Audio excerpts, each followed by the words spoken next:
to Healing from the Ground Up. I'm your host, Allison Quistgard, and today we are so excited to have the distinguished Dr. Dean Ornish and his wife, Anne, here as our guests. Let me tell you a little bit about Dean and Anne. Dean Ornish, MD, is the founder and president of the nonprofit Preventative Medicine Research Institute and clinical professor of medicine at the University of California, San Francisco. He is the author of 7 books, including Undo It. He has received wide recognition for his contributions to public health policies and numerous honors, including National Public Health Hero Award from the University of California, Berkeley. Dr. Ornish was recognized by Life magazine as one of the 50 most influential members of his generation, and by Forbes magazine as one of the world's 7 most influential teachers. Anne Ornish is Vice President of Program Development at the nonprofit Preventative Medicine Research Institute. She is the creator of the Ornish Lifestyle Medicine digital platform, including Ornish.com and Empower. Anne is an advanced practitioner of yoga and meditation with more than 25 years of advanced training. She was also featured on the cover of Yoga Journal. Anne and Dean, welcome so much. Welcome and thank you for coming to Healing from the Ground Up. Oh, it's a great pleasure to have you. It's and a great really fun pleasure to to see be you here. guys again. You too. So Thank fun you. to be here with you. So I had a really great time reading this book, and I think that one of the things I said to you before we started was that I wish you two wrote it sooner. I think there's so much valuable information, and it's so easy to understand, and yet it's packed with science. So before we start, the one thing I think I'd like to start with the question of how did you two collaborate and decide to write a book together? Good question. You want to start with that? Well, it's interesting. After working together for 20 years, this people said, as a couple, I can't imagine working with my spouse or my partner. We'd get a divorce the next day, and we didn't know. We took a leap of faith. Fools rush in. But really, it was just the time to bring together the last 10 years of research together and to be able to replenish this work for ourselves in this creative way. And it really was a labor of love. Dean loves to joke that we only got in a fight about the Love More chapter, but the reality I was going to ask if you were using your own tools to get through that part. But the reality of that is that the Love More chapter was, even though it's the last chapter in the book, it was the first chapter that we wrote. So it's established the writing style, and initially our editor wanted it to be all in one voice. And for us, that was the chapter where we decided it needs to be in Dean's voice for the parts that he's writing, and for my voice for the parts that I'm writing, because we have very yin-yang perspectives, and together it provides, I think, that much more of a holistic approach. Well, it ends up that the whole book, I love that format of the science in the beginning and really explaining why it actually works, and then you go into how you implement it, Exactly. which is fascinating. So before we jump in, Undo It, how simple lifestyle changes can reverse most chronic disease. So it sounds like there's 2 pillars to the Ornish Lifestyle program. So what I want to do is talk about all 4. So let's start with the beginning, which is eat well. At the heart of the Ornish program, there are those 4 components. So tell me about whole foods, plant-based diet, what it includes and what it does not. Sure. Well, before I get into the specifics of that, let me just kind of give an overview for people who haven't read the book yet. And that is, my favorite key on the computer has been the undo button. And I thought, wouldn't it be nice if we had one of those in our lives? And now we do. And we begin with a quote from Albert Einstein that says, if you can't make it simple, you don't understand it well enough. And so we tried to take our 40 years of work and say, we can reduce it down to its essence. Eat well, move more, stress less, love more. Boom, that's it. And the more diseases we study and the more underlying biological mechanisms we look at, the more reasons we have to explain why these simple changes are so powerful and how quickly people can get better. And I think that's part of the biggest obstacle that people think, how powerful could that be? It has to be a new drug, a new laser, something really high-tech and expensive to be powerful. And I think our unique contribution over the years has been to use these very high-tech, expensive, state-of-the-art scientific measures to prove how powerful these very simple and low-tech and low-cost interventions can be. And so we started by showing for the first time that you could actually reverse even severe heart disease, and then diabetes, high blood pressure, high cholesterol. We then did a randomized trial with Dr. Peter Carroll here at UCSF and the late Bill Fair when he was the chair at Memorial Sloan Kettering Cancer Center, that these same lifestyle changes can slow, stop, and even reverse the progression of men with early-stage prostate cancer, and in all likelihood for many women who have early-stage breast cancer. We found that when you change your lifestyle, It changes your genes. We published a study with Craig Venter, who was the first to decode the human genome, that over 500 genes were changed in just 3 months. People often say, oh, I've got bad genes, what can I do? Well, it turns out you can do a lot, not to blame, but to empower. And we found you can turn on the genes that keep us healthy and turn off the genes that cause us to get sick. We did a study with Dr. Elizabeth Blackburn, who got the Nobel Prize for discovering what are called telomeres, the ends of our chromosomes that control aging, how long we live. And we showed together for the first time that we could actually lengthen telomeres. And when the Lancet sent out a press release around the world, they called it reversing aging at a cellular level. And we just began the first randomized trial to see if we can actually reverse the progression of early stage Alzheimer's disease. And by the way, if anyone's watching this and they're interested and they live in the Bay Area, just go to ornish.com. It's all free. We're still recruiting patients for that. Now, there's a real belief that, oh, it has to be personalized, And if you're talking about a targeted chemotherapy or immunotherapy for a particular kind of pancreatic cancer, that's great. But for the vast majority of chronic diseases, it wasn't like we found there was one set of diet and lifestyle recommendations for reversing heart disease, a different one for cancer, and so on. It was the same for all of them. And so that led us to put forth in this new book a really radical new, what we call unifying theory. And that is that, I was trained, like all doctors, to view all these different diseases being fundamentally different. Heart disease is different than Alzheimer's or prostate cancer or whatever. But what we're saying in this book is that they're really the same disease masquerading in different forms, and that they all share the same underlying biological mechanisms, things like chronic inflammation and oxidative stress and changes in the microbiome, the trillion cells that we have living inside us, changes in your immune function and angiogenesis and gene expression and telomeres and so on. And each one of these mechanisms in turn is directly influenced by what we eat, how we respond to stress, and how much exercise we get, and how much love and support we have. So from putting that kind of in context, the way that they eat well is basically a whole foods plant-based diet. Fruits, vegetables, whole grains, legumes, soy products, as they come in nature, naturally low in fat and low in sugar. It's not fat versus carbs. They're both important. And it turns out the animal protein itself plays an important role in terms of all these different mechanisms, particularly in chronic inflammation. So it kind of takes it out of this fat versus carbs debate. And you can eat well and eat delicious food that's also nutritious in ways that have immediate benefits. It's not, part of what we've learned is that what enables people to make sustainable changes is not fear of preventing something bad from happening, but joy and pleasure and love and feeling good. And when you make these changes, most people feel so much better so quickly in ways that matter most. Your brain gets more blood, you think more clearly, you can actually grow so many new brain neurons, your brain can get bigger in just a few weeks. That was thought impossible. I had that in there. That's fascinating. Isn't that amazing? You can actually grow the brain, because I think that people don't realize that you can. That's right. Well, people think you just have a certain number of brain cells, you have a couple six-packs and kill off a few thousand cells, you never get them back. It turns out your brain can regenerate, particularly the part of your brain called the hippocampus that controls memory, which is, of course, the one most affected in Alzheimer's. Your skin gets more blood, so you look younger. I'm 96. I look pretty good, I think. Your heart gets more blood. You can reverse heart disease. Even your sexual organs get more blood flow in the way that Viagra works. And so it's not about, what you gain is so much more than what you give up. And not just, years down the road, but hours down the road. And for many people, that's what makes it sustainable. What do you think about all these different diets? I mean, we live in Marin County. There's keto, paleo, Mediterranean, locavore, carnivore, pescator.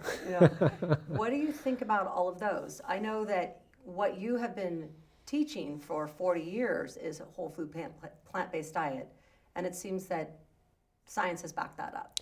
Yeah, I think I'm wondering what your thoughts are on these other diets that seem to be trending. Yeah, and you may have some thoughts on that too, but I think what makes our book different is that we spend most of our time doing research, high quality scientific research, published in all the leading peer-reviewed journals, presented at all the major scientific meetings and so on.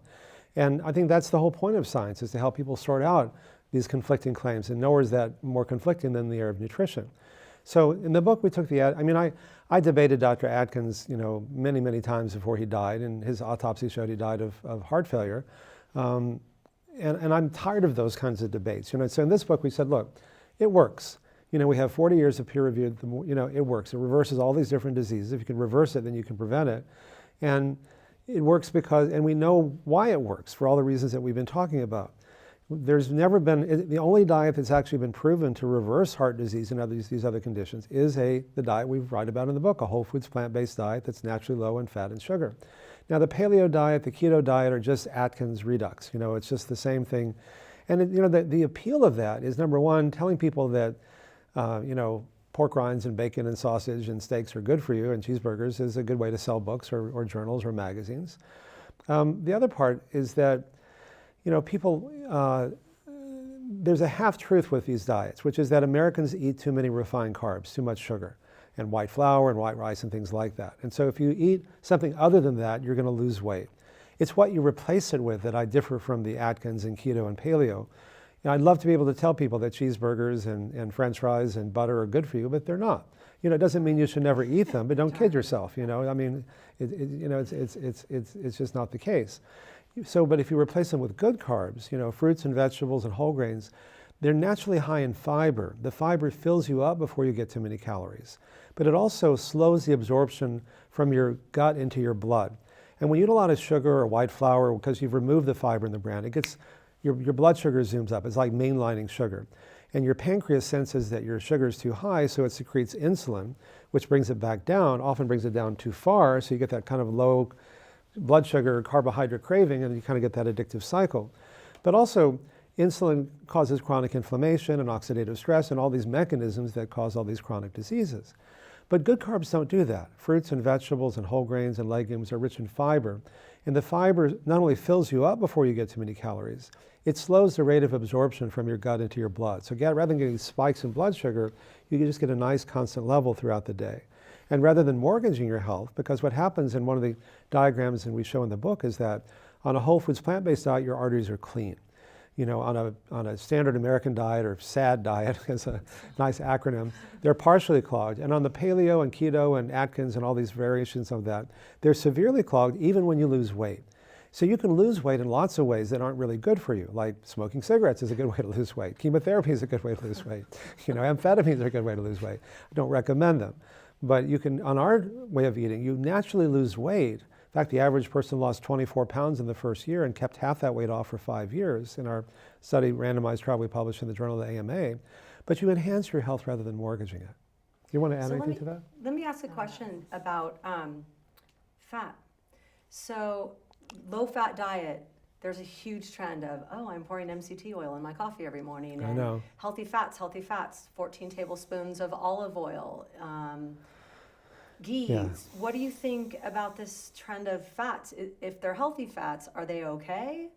Or do you have to limit those as well? There are healthy fats, and we've been adding them for 30 years or more. The omega-3 fatty acids, which you can find in either flaxseed oil or the plankton or fish oil, if you get the kind that has the bad stuff removed, the mercury and the dioxin and PCBs and so on. In fact, but the fish get it from the plankton. They don't make the omega-3. So you can actually go to your source if you want to be a vegan. But those are good for you. But you don't need that much. You need 3 or 4 grams a day, and that's it. That's startling to me because I thought it was going to be a lot more. No, it's just 3 or 4 grams a day to give you like a gram of the EPA and DHA, the particular types of fats that are good for you. The problem with the other fat, and olive oil is certainly a better fat than many of the other oils that are really high in saturated fat and so on. But one of the problems with oils is that they're the most concentrated form of calories. 1 tablespoon of any oil, because there's 9 calories per gram, has about 130 calories. So you mentioned like 8 or 9 tablespoons of olive oil, you're talking about 1,000 calories. And a particular doctor that I won't mention takes 14 tablespoons of olive oil a day. Well, that's not to me a wise choice. If I'm going to eat that much fat, I'd rather have some treat or something. People think, this olive oil is good for them. They pour it on their salad, they dip their bread in, they get tons of calories that they could avoid, because carbs and protein have only 4 calories per gram. So if you eat less fat, you're going to get fewer calories, even if you eat the same amount of food. And that's why you can eat whenever you're hungry, you can eat till you're full, and you lose weight without having this daily battle of self-denial. And again, I'd love to be able to tell people that fat is good for you. The certain kinds of fats we've been talking about, the omega-3s are. The others, you only need about 4 to 5% of calories from fat to provide the essential fatty acids, and more than that is really more than what most people need. Now, if you're trying to prevent disease, if you indulge yourself, one day eat a little healthier than next. But if you're actually trying to reverse disease, the reason why we were able to show for the first time that you can reverse all these chronic diseases is that's the pound of cure. It takes a lot to reverse a disease. If you're just trying to stay healthy, you know, if you indulge yourself one day, eat healthier the next. You don't have time to exercise one day, do a little more the next. You don't have time to meditate for an hour, do it for a minute. Whatever you do, there's a corresponding benefit. To the degree you do it, you're going to feel better, look better, lose weight, gain health. But if you're trying to reverse disease, it takes a lot to do that. Okay. Anne, question for you. In the book, you speak about the why behind eating. Why do people eat the way that they do? And why is knowing that important? So there's so much of an emphasis on what we eat, but really why we eat, how we eat, when we eat are all part of the same picture. And to the extent that we can be aware of how we eat, to the extent that we can have enough self-awareness to recognize hunger before it becomes this full-on craving and attack, where it becomes a narrow field of options as far as what we're going to do to satisfy that craving. So to the extent that we can have a more rhythmic understanding of our hunger, it really is grounded in self-awareness. So to the extent that we can increase our awareness, we are that much more likely to make a healthier choice, which is going to make us feel so much better, avoiding the unnecessary guilt and shame that comes with making choices that, you know, ultimately we wouldn't make in hindsight. So I think one is having the self-awareness to be tracking our hunger, to be setting ourselves up for success so that we have those healthy things that are able to grab and go in our pantry, in our refrigerator, in our freezer. We have a whole section in an Appendix A that has all commercially available frozen foods that meet our nutritional guidelines. We don't have any financial relationship with them Yeah, either. we don't endorse any of that, but it's just more to show That's so that we helpful. can lower the barrier to entry. I call it the Eat Well, the nutrition part of the program, the Trojan horse of the program, because it's the one element that you have to do at least a couple times a day. So if we can help people solve for that, and they get on this moving sidewalk of feeling better because of what they're eating, the whole biology, chemistry of their body, that they feel like, oh, maybe I'll get up and move more. And then they're moving more and they're like, wow, I'm really stressed. Maybe I'll try to do something about just stressing less. And then the next wave of that really comes, wow, now I feel so much more open. I want to connect and share these good feelings and feeling so much better about my life. I want to go out and live it with others that I love. So it's this continuum. And but from an Eat Well perspective, it's really about the self-awareness goes from one, loving myself enough to make the healthier choice, setting myself up for success to make it easy to make the healthy choice, and then slowing down during the eating process, taking as much time to not multitask that we can to enjoy the food. So I could talk about recruiting the senses into the experience, because food is definitely to be enjoyed, and it starts with our eyes. So to pick, this way of eating is the most colorful. The fruits and vegetables that found in nature are really the most beautiful. So to take a moment to take in the beauty of the food is a natural part of eating this way.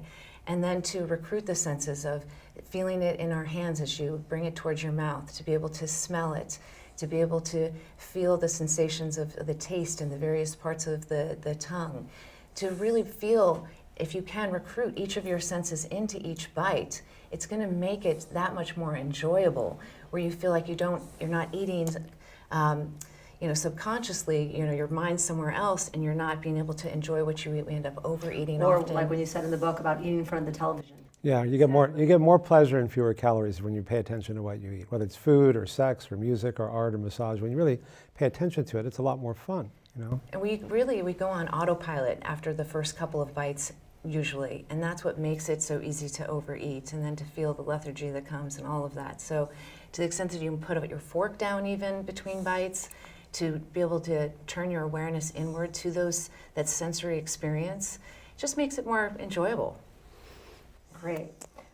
So there are several tips in the book, and I really liked this part because if somebody were to start this program, it's challenging to go out.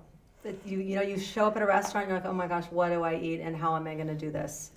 Not really so challenging. You share tips. Well, It'd be fun if you could tell our Yeah, I mean, most people think it's going to be challenging, but it's really not that hard. Maybe you can explain in why. the sense that you don't have to even choose a vegetarian restaurant, that Fortunately, in this day and age, there's usually a vegetarian, even a vegan option on most menus. So you don't even have to feel like you have to choose a special restaurant. The section in the book that I think you're talking about talks about how you can eat this way by ordering from any type of menu, from an Italian restaurant, a Mexican restaurant, really anything. And we often find that we find something that even better than anything on the menu, and whoever we're eating with, just by simply asking the chef to put together, what vegetables they're serving, either on sides of other entrees or as sides in general. And they'll put together something for us, and they'll come out and people will say, I didn't see that on the menu. I'll have what they're having. Can you make one more of those It's like for me? when Harry met Sally. You know? Yeah, I'm visualizing like a big plate of beautiful vegetables. And Yeah. it's like, where'd that come from? Exactly. It's like going to any good restaurant and say, hey, could you just make me a nice vegetable plate? Just have the chef pick out their favorite vegetables. Try to do it with as little oil and butter and salt, and what they come out with is often. Also the whole grains, to really complete the protein too. I mean, to not just feel like you're relegated to only the vegetables. There are many options available. Once you start eating this way, it actually becomes quite fun. Challenging but fun. Okay, so move more. That's the second section of your book. Dean, let's talk about some of the benefits of exercise. Does it really help you live longer? It does help you live longer, but more than that, do what you like. If you like it, you'll do it. And I think exercise is a good example of the overarching theme of the book. It's not like people say, well, you have to do one kind of exercise if you've got heart disease and a different kind if you've got diabetes or whatever. And by the way, it's one of the reasons why so many people often have so many of these diseases at the same time. They'll have high blood pressure and high cholesterol, and they'll be overweight and heart disease because, again, they're all coming from the same place. And exercise will help reduce all of these different mechanisms that cause disease. So you'll live longer. More importantly, you'll live better. There's that old joke, am I going to live longer, or is it just going to seem that way? People have more fun. You're, in every way we can measure, exercise improves things. In fact, a study came out just a few days ago that showed that exercise actually can help improve cognitive function, particularly in people who've got dementia or Alzheimer's disease. So it's just, the more diseases we study, the more evidence there is that exercise can actually slow and stop and even reverse the aging process, as well as help prevent so many of these chronic conditions. And I want to talk about how also it's not only been shown to prevent depression, but also to treat it. I think that's so fascinating, the studies. We found that depression scores were cut in half in the first year, better than Prozac even, but the only side effects were good ones. Mm-hmm. And the other thing about exercise is, when I grew up in Texas, exercise was like punishment. Go take a lap, if you're bad in school. And so I had to kind of get over that, as I got older. But one of the ways to do that is just incorporate it into your daily life. A study came out just a couple weeks ago that just making a point of taking the stairs, just short little bursts of exercise can give you a huge amount of benefit. Or buy a portable phone for $30 and walk around. They say sitting is the new smoking. Walk around when you're on the phone. It's an easy way to do that. And it also helps you think more clearly when you can get up and move. I used to get frustrated when I couldn't find a parking spot near the gym. And I thought, well, that's ridiculous, So I deliberately park further away. And then I got in the habit of just deliberately parking farther away everywhere, because then I can just, force myself to walk a little farther, and then I don't have to get stressed out if I can't find a parking place. So it's just, the more you can incorporate into your daily life, the easier it's going to be and the more fun it is. And in the book, you talk about these associations that we have with exercise. And you have some great considerations to help motivate us. Would you mind sharing a few of those? So, I agree with Dean for sure. It's about incorporating it into our life. It's great if you can go to the gym and work out with a trainer, that kind of optimal way in somebody's eyes. At the same time, making it simple, having the 10 minutes here, 20 minutes here to take a walk. The type of move more that we're talking about is as simple as walking as 30 minutes a day.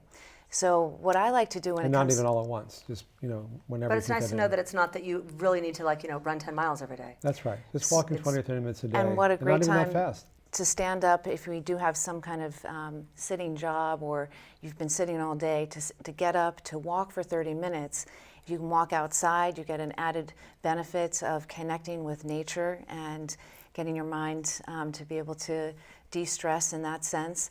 And then also to keep it fun, because life is to be enjoyed, and to join forces with somebody. It's like we try to share a meal whenever you can with somebody, share a walk with somebody, because then you get to pace, so you're not exerting yourself too much, because if you can walk and talk, it's just about perfect. And also you get to have social connection. And it's in our multitasking world, that's good multitasking. Walking and connecting with someone that you care about. Or even if you don't have a person that you can You're call. getting two of those things. You know, walk your dog, and as a noted cardiologist once said, walk your dog whether you have one or not, you know. I love that. So stress is one of the important mechanisms underlying disease. Will you explain that and Sure. talk a little bit about like what social media is doing with Yeah, well, stress? You know, stress comes not just from what we do, but more importantly is how we react to what we do. You can be in the same job, the same environment, but manage it better. There's a study that we mentioned, Facebook, that one study showed that the more time people spend on Facebook, the more depressed they are. And the reason is because it's not a real intimacy. It's a fake intimacy. It's a false intimacy. It's like people just post the best parts of their lives on Facebook, and it looks like everybody has this perfect life but you. It's like, what's wrong with me and my life? And I think there's been a radical shift in our culture in the last 50 years with the breakdown of the real social networks that used to give people that sense of love and connection and community. You know, 50 years ago, most people had an extended family they saw regularly. They had a job with they had a neighborhood with 2 or 3 generations of people. They had a job that felt secure that they'd been at for 10 years. They really got to know their coworkers. They had a church or a synagogue or a club that they belonged to. And many people today don't have any of those things. And what the studies are showing us is that study after study have shown that people who are lonely and isolated and depressed, which I think is the real epidemic in our culture, are 3 to 10 times more likely to get sick and die prematurely from pretty much everything when compared to those who have a sense of love and connection and community. And I don't know anything in medicine that has that big an impact, even smoking. And also, the reason people smoke or overeat or drink too much or whatever is because they're often lonely and depressed. The opioid epidemic is one example of that. They say things like, I've got 20 friends in this pack of cigarettes and they're always there for me and nobody else is. You're going to take away my 20 friends? What are you going to give me? Or they'll say food fills that void. Or I had a well-known food writer at the New York Times say, fat coats my nerves and numbs the pain, or opioids numb the pain, or video games numb the pain, or working all the time is a more socially acceptable way of numbing the pain, or alcohol numbs the pain, or whatever. And so we've learned that information's not enough. I mean, if we're drowning in information, you know, you can click on Google and search 1 million articles in a fraction of a second. Information's important, but it's not usually sufficient. And focusing on behaviors is really not enough either. We have to work on the deeper, our work is really all about what is the cause. And so when we can help people use these different techniques of meditation and support groups and yoga types things to quiet down their mind and body, it makes your fuse longer. So things don't bother you as much. People often say things like, you know, I used to have a short fuse and I'd explode easily, but now my fuse is longer. Things don't bother me, so I can get more done without getting stressed in the process. But do we take it a step even further, which is that, you know, the ancient swamis and rabbis and priests and monks and nuns and spiritual teachers didn't use these techniques just to manage stress. They used them to quiet down their mind so they could experience what really is our natural state, which is to be healthy and peaceful. And we think that it comes from outside ourselves. In fact, the whole advertising industry is like, just if only you had more whatever, more money, more power, more beauty, more accomplishment, whatever, buy this product, then you'd be happy. Then you wouldn't feel so stressed. Then everybody would love you and then things would be good. Now, once you set up that view of the world, however it turns out, you generally feel stressed. Until you get it, you feel stressed.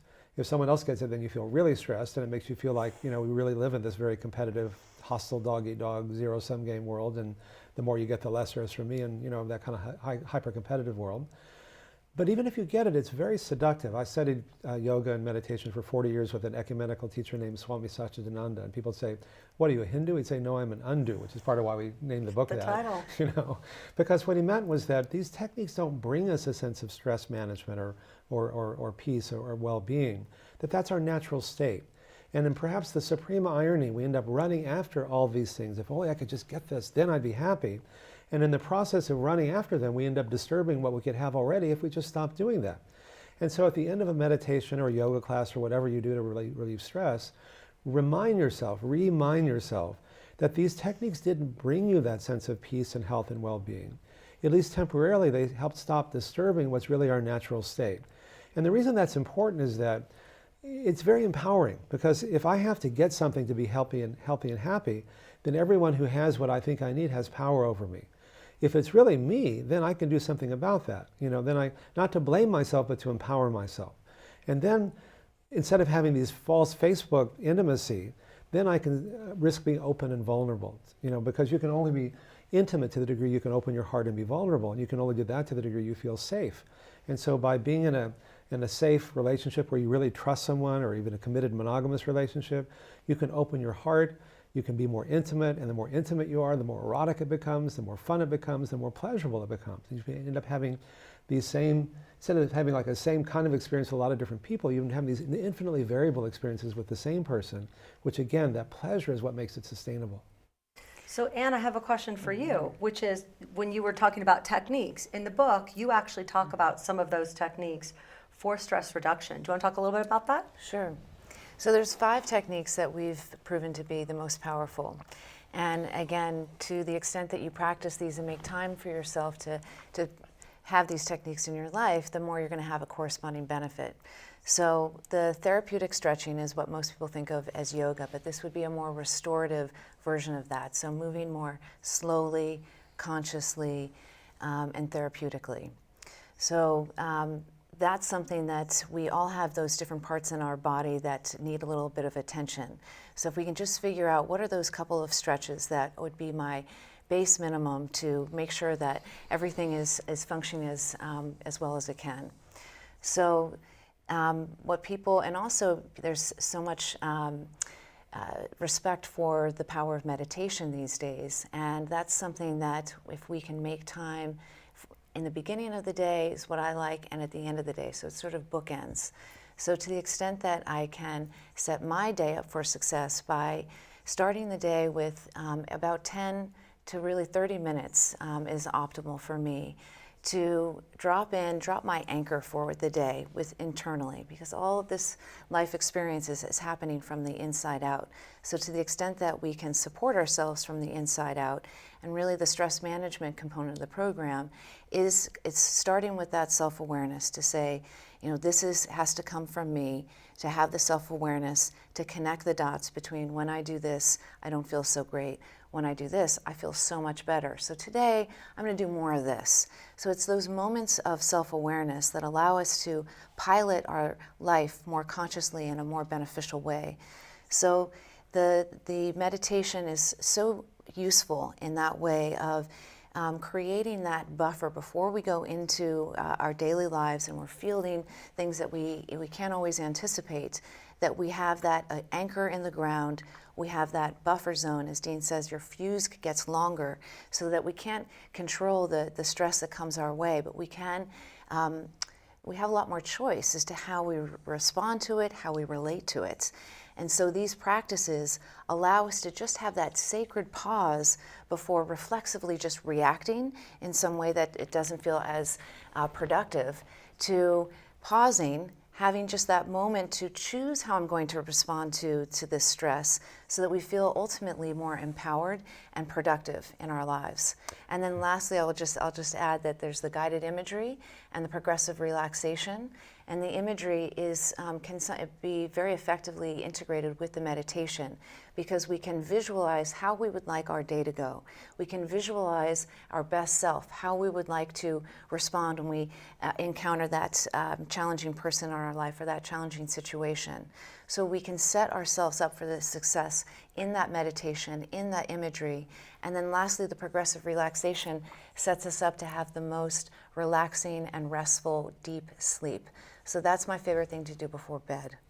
I love that. Before we go to Love More, one of the things I want our viewers to know is that in the book you do talk. It's a very thoughtful chapter, and people make excuses on why they don't have time to meditate. Why they don't have time to factor that in. And one of the things I like in the book is that you talk about when you start to get tired about 4 o'clock, you go on your walk, and you deal with some of the emotional things behind people and their excuses. And I just want our viewers to know that's in the book, and I feel like that's really compelling because it empowers your readers to be able to follow this program easily. And there's a lot of great suggestions in there.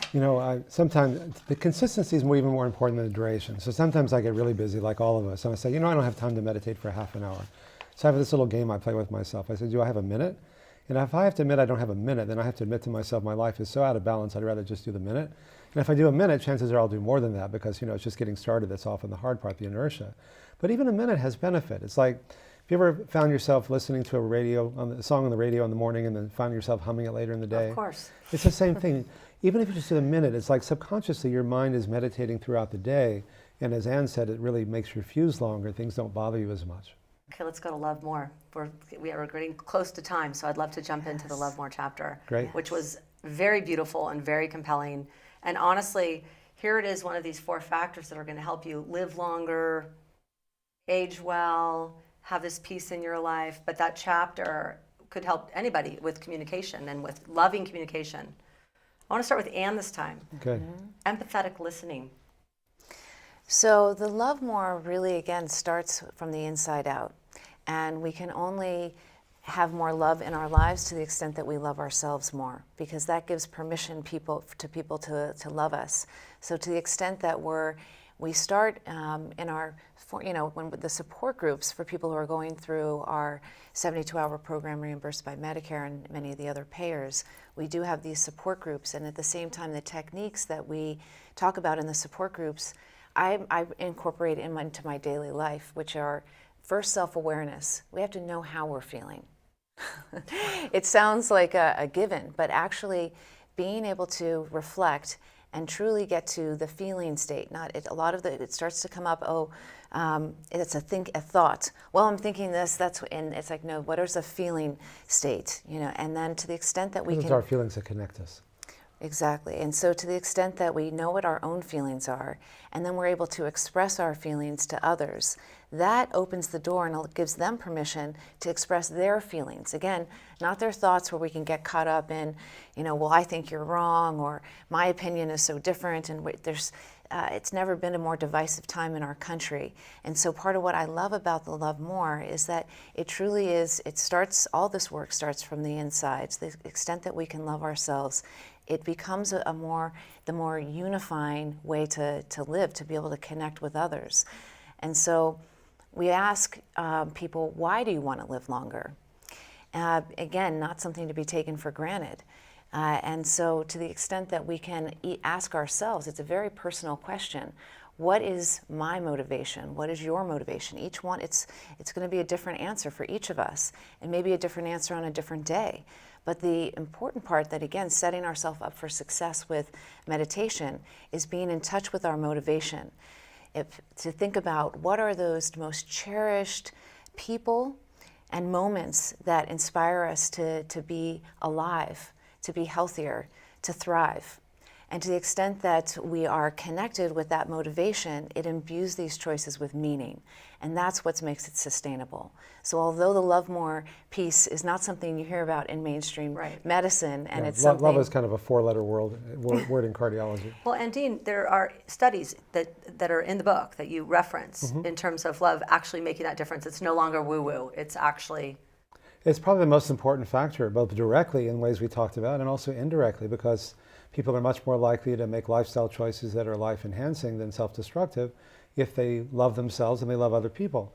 There's this another false choice. Am I going to be selfish and look out for number one, or am I going to be a martyr and and help everyone? And it's not the choice. It's like, sometimes I say, to which organ does your heart pump blood first? It actually pumps blood to itself first, not the brain, not anything else, so that it can then pump blood to the rest of the body.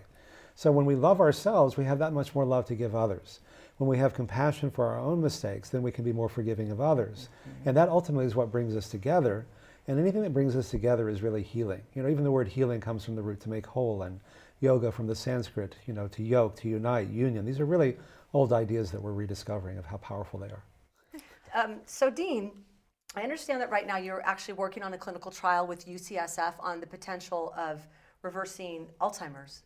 Yeah, Alzheimer's is one of the scariest diseases because when you lose your memories, you lose everything. And my mom died of Alzheimer's, and she was a real genius, and it was such a tragedy to watch her mind decay like that. And there are no good drugs for either treating it or for preventing it. But I think we're at a place with Alzheimer's very much like we were 40 years ago when we showed for the first time that you could reverse heart disease, that there's every reason to think it can work, but no one's done it yet. And the same mechanisms that cause all these other chronic diseases we've been talking about are the ones that cause Alzheimer's too. So we began the first randomized trial. We're doing it along with Dr. Bruce Miller and Dr. Joel Kramer and others at UCSF. And we're taking 100 men and women who have early Alzheimer's, randomly dividing them into 2 groups, putting one group through our program, testing them again, crossing over the other groups to make sure they get it as well, testing them as well. And our early data looked like we may be on the right track here. And so if any viewers are interested in enrolling in the study, it's all done at no cost to them. We even provide you all your food for the time you're in the study. We meet 3 times a week. Just go to ornish.com and it's all there.